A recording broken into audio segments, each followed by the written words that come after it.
मित्रांनो, देशाच्या हिशोबाने आजचा दिवस खूप महत्त्वाचा होता.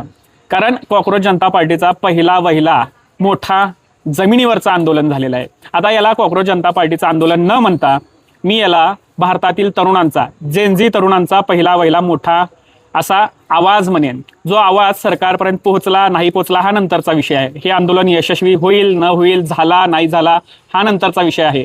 पण एक सूचना सरकारपर्यंत गेलेली आहे, ती म्हणजे आजचा तरुण हा गप्प बसणारा नाही. ज्याप्रमाणे भाजपचे सर्व नेते किंवा भाजपचे कार्यकर्ते म्हणतात की हे नवा भारत आहे, हा ये नया इंडिया आहे, अगदी त्याचप्रमाणे तरुणांनी सुद्धा दाखवून दिलेलं आहे की आम्ही नवे तरुण आहोत, आम्ही गप्प बसणार नाही, जर अन्याय होत असेल तर आम्ही आवाज उठवणार, हे सांगणारा आजचा तरुण होता. आता सकाळपासून हजारो विद्यार्थी जंतर मंतरकडे गेले आणि ज्यांना जाणं शक्य नव्हतं त्यांनी सोशल मीडियावरून याला जॉईन केलेलं आहे. आणि सर्वात महत्त्वाचं म्हणजे प्रत्येकाच्या हातामध्ये तिरंगा झेंडा, हातात फुलं किंवा बाबासाहेबांचा फोटो, भगतसिंगाचा फोटो, गांधींचा फोटो, असे एक ना अनेक प्रतीकं त्यांच्या हातात होती. आणि तोंडामध्ये घोषणा होत्या, त्या म्हणजे जय भीम, इन्कलाब जिंदाबाद, भारत माता की जय, वंदे मातरम. या घोषणांनी सुद्धा सगळा परिसर दुमदुमून गेला होता.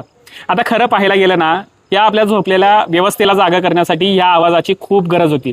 आणि तो आवाज विद्यार्थ्यातून येणं खूप गरजेचं होता. कारण अनेक जे प्रतिष्ठित नेते आहेत त्यांचं आता खूप झालं, पण आता तरुणांनी ही दाखवलेलं आहे की आम्ही सुद्धा गप्प बसणार नाही.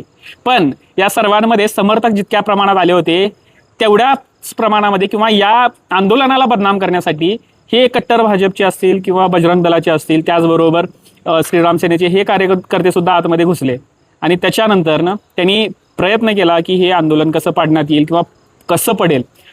त्या लोकांना एवढं बेसिक गोष्ट कळत नाही की बाबा हे आंदोलन शिक्षणाच्या पारदर्शकतेसाठी होतं, जी पेपरफुटी झाली त्याच्या संदर्भात होतं.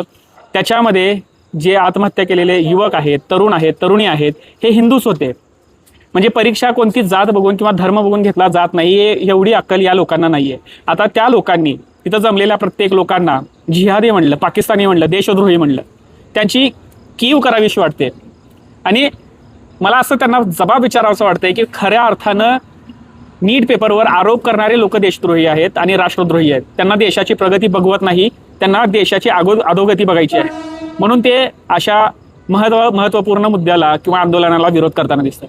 तुम्हाला काय वाटतंय कमेंट्समध्ये नक्की सांगा.